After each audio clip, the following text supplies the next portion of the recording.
Hey everyone, since you're getting no less than 6 hours of battery runtime when you're gaming at 7 watt on the new Xbox LIX, we're gonna test 20 fitting games today that will actually run fine with this lowest possible wattage, which is a manually set profile within the ASUS Armory Crate software. And I mean 6 hours with a fully charged device, that's already pretty good in the gaming handheld world. Keep in mind that these 7 watt are for the AMD Z2 Extreme chip only, the rest of the system will also need some power.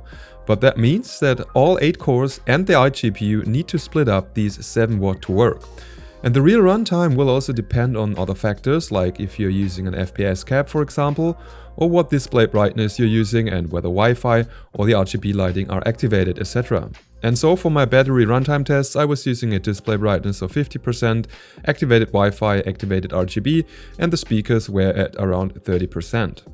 I also want to mention that for the lightest of games, you could even further lower the TDP with software like the Universal X86 tuning utility and even further improve battery runtimes, but that will really only work with very undemanding games.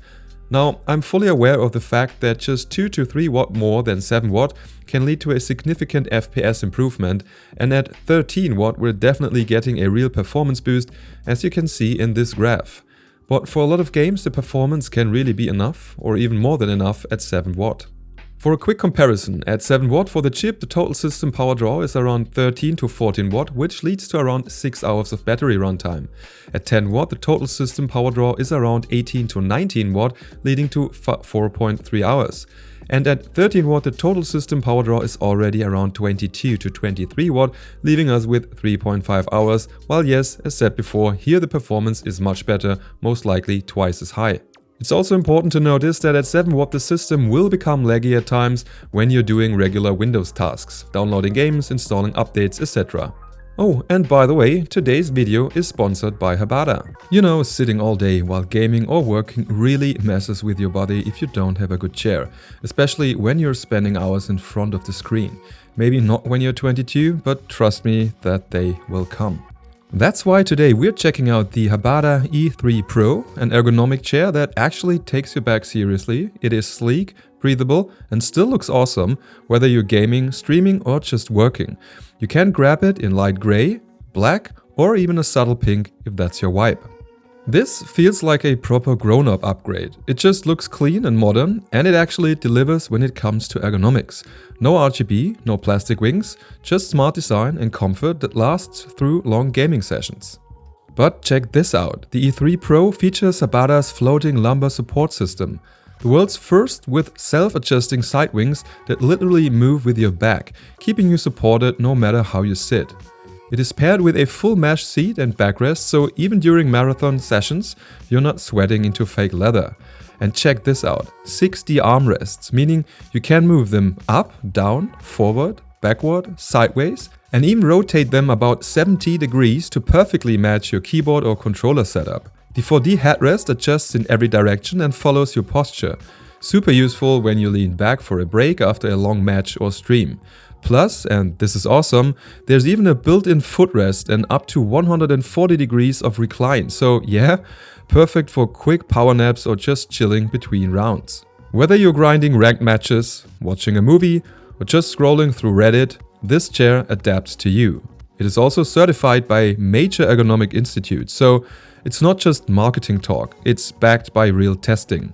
So if you want real comfort without that over-the-top racing chair vibe, the hbada E3 Pro honestly is a slick, breathable and properly ergonomic upgrade. Your back will thank you, your aim might improve and your setup will just look cleaner overall. If you want to check it out, I'll leave the link below, and yep, there's even a discount waiting for you. Just use my codes in the description for a discount when checking out. Okay, now for today's tests I was using an external capture card to record the gameplay, which leads to a reduction in the FPS by around 2 to 3%, so keep that in mind. I was using 1080p for really easy games and 720p or 900p for some more demanding titles that otherwise wouldn't run as well. Let me know in the comments which games you play at 7 watt on this little machine. And now, without further ado, let's just jump right into the benchmarks.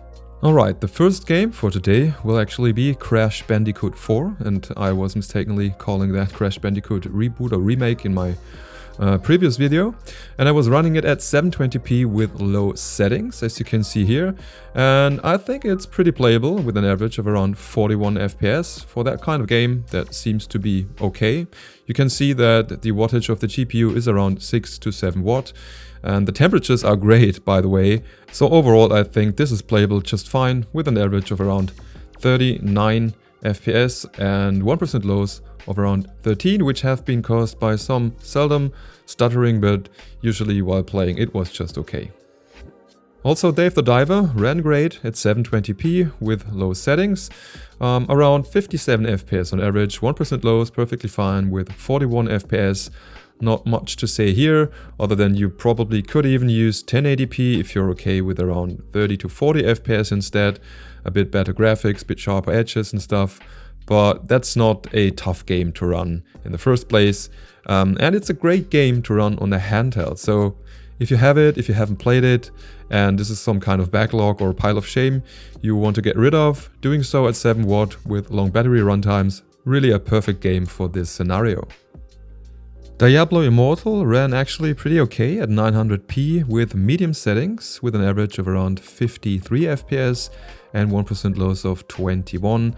I mean, the FPS depend a bit on where you currently are on the map, and it's a bit less in heavier fights with more monsters and stuff, but overall it is pretty playable. I mean, in the end, this is a game for tablets and smartphones as well, so it should not be a problem, even at 7 watt for the Xbox LIX. Disco Elysium is an easier game to run in general because there's not a lot of stuff happening at the same time on the screen, and at 1080p with medium settings I got an average of around 35 FPS, 1% lows with around 16, some occasional stuttering here and there, and I mean, it wasn't super fluid or perfectly running, but for that kind of gameplay it's just okay, and you can easily finish the game on the Xbox LIX that way. For Doom from 2016, I was actually forgetting to reset my benchmark timer, so ignore the 1% lows here. I was using 720p in low settings, got a very playable FPS of 63, and the frame time graph hasn't been super flat, but it was absolutely playable in my opinion, especially on this little handheld. A good experience overall. It's working just perfectly fine actually. Everspace 1 is another good example for a game that runs perfectly well at the 7 watt profile. I saw an average of 82 FPS with great 1% lows of almost 50 for 720p and low settings. I wouldn't mind playing the game that way, and you could even use either higher settings or a higher resolution and probably still get 60 FPS easily. So that's perfectly doable here. Well, I've already shown Fall Guys in my previous video, but once more, at 720p with low settings, we're getting 56 FPS on average, good 1% lows of 38 FPS. So you could either maybe use 900p or raise the settings a bit and probably still get really playable FPS, mostly in the 60s or at 60, which is the FPS cap, mostly in the 50s, I mean. So absolutely doable, but then on the other hand, it's a really light game to play, even though it is an online game with a lot of players at the same time. But the CPU does not seem to be the bottleneck, even at 7 watt here, while the GPU, well, it's not fully utilized, but I'm not sure if that's the fault of the CPU. For Fallout 4, I was using 720p with medium settings, and overall it was working okay-ish with around 50 FPS on average, 1% lows of 22 FPS. You could surely choose low settings instead, get a bit more FPS, but I prefer the slightly better graphics here. There have been, as you can probably see in the frame time graph, there have been some frame drops now and then where the game became a bit sluggish. I'm not sure if that's going to go away after a while, or if lower settings would help that, or altogether if it's not perfectly or not really playable with the 7 watt profile. Then on the other hand, I'm 100% sure that using 10 watt, for example, would make it very playable. Now, Fortnite is a special case, actually, on most systems.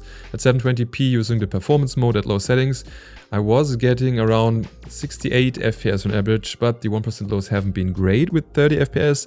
And most certainly, at the first rounds you're doing in a session, you're going to get a lot of stuttering, which can improve after a while. But I think in this case, the CPU could be a bottleneck, especially if a lot of players are in the same area, like at the start of a round where all the players gather around before the bus starts and such. So I'm not 100% sure if you should play that way. I mean, it's basically possible, but maybe not the best experience. And you can even see here in the replay, there have been some micro stutterings now and then. Now for Forza Horizon 5, I was using 720p low settings, running the integrated benchmark, which is basically the hardest part of the game, which is pretty demanding. So usually in the open world, you're getting a bit better FPS, just driving around and such. It's a racing game, so 32 FPS on average, as I got here, and 1% lows of 23 aren't the best you could achieve, because it often depends on the timing, and input lag can become an issue.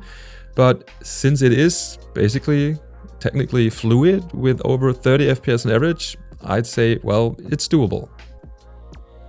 I was testing Genshin Impact at 720p with low settings. It was definitely playable, around 48 FPS on average, with 1% lows of 30 FPS.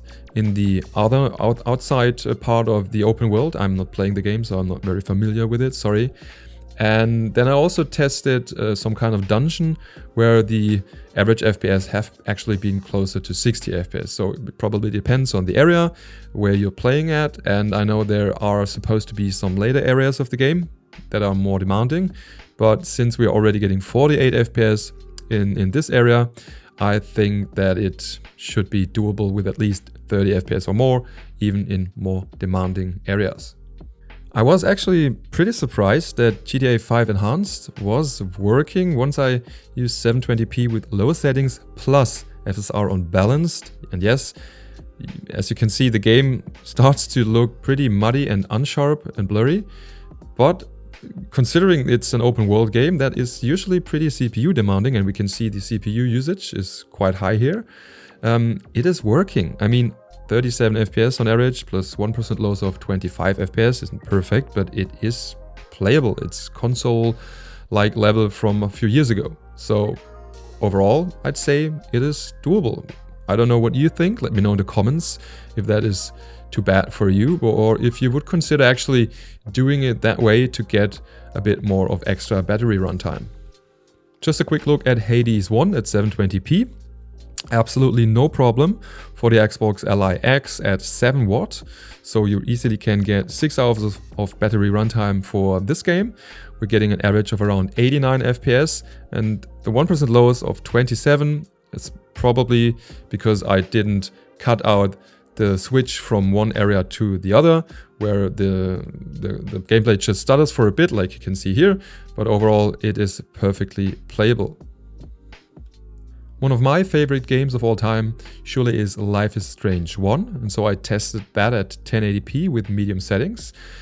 I mean, the game does have pretty simple graphics, it's more like a comic style, but it is working perfectly fine with an average of 50 FPS, 1% lows of 31 FPS, considering the display is a VRR display with adaptive sync. It even does not have tearing. It is fluid enough for this kind of gameplay. Enjoyable, great game, great story if you haven't played it yet, and you're open to mystery coming-of-age stories, just do it now. Well, due to popular demand, I actually bought Megabonk, and thanks for the tip. I now spend probably more than a day already playing that game. However, at 1080p and quotes ultra settings, the game ran perfectly fine at 7 watt on the Xbox Li X with an average of 54 FPS. I mean, the 1% lows haven't been perfect, but considering what kind of game this is, that is absolutely perfectly doable. And 6 hours of battery runtime, they probably don't feel like 6 hours in this game because time just flies here. Well, for Portal 2, I was actually using 1080p with high settings, and since it's pretty easy on the CPU and only using one core, I think it is working perfectly fine with 66 FPS on average, 1% loss of 38. You could achieve even more FPS if you're like a speedrunner or just need more FPS for this kind of game, but it's perfectly doable, running just great. I mean, it is a pretty old game, almost 20 years now, I think, but well, I didn't think it would run that well. Well, I expected Rocket League to work just fine. I was using 1080p and low settings actually, and saw an average of 74 FPS. 1% loss haven't been perfect with 31, but I was able to play a few matches just fine, had a lot of fun, absolutely doable, and you can do that for 6 hours on the Xbox LIX at 7W now. Hollow Knight Silksong is another perfect example of what kind of games you can play at 7W on the Xbox LIX. I saw an average of 92 FPS, 1% loss of 45 at 1080p. The 45 does not sound great, but and as we can see, sometimes the frame time graph isn't perfectly flat, but I didn't feel any of that. So I think it is perfectly playable, enjoyable, again, for 6 hours or so. And just like platformers like this are the best games that you can play on this low wattage settings. It's a bit hard for me to benchmark World of Warcraft 1 because the FPS depends so much on the area you're in, and I don't have an active subscription for that game. So I was just running around in Stormwind for a benchmark. I was using the preset 5 out of 10, so an average of 64 FPS and 41% loss, which is all fine and well. I know that in raids or in tougher dungeons it's probably going to be less, but you still have some headroom graphic-wise to lower the settings here, and I'm pretty sure that it is playable perfectly fine at 7W on the Xbox LIX. Either way, there's a lot of stuff you could change because the game is 20 years old, and you know, back then the performance of the PCs was probably worse than this. Once more, due to popular demand, I was finally testing World of Tanks at 1080p with low settings. I was playing a flight mission and a tank mission. Let's have a look at the flight mission first. 61 FPS on average, 1% loss of 41 FPS. I think it was playable just fine. Some slight micro stuttering here and there, which is probably a shader cache loading issue at the beginning because I did not play the game very long. Now let's have a look at the tank mission as well.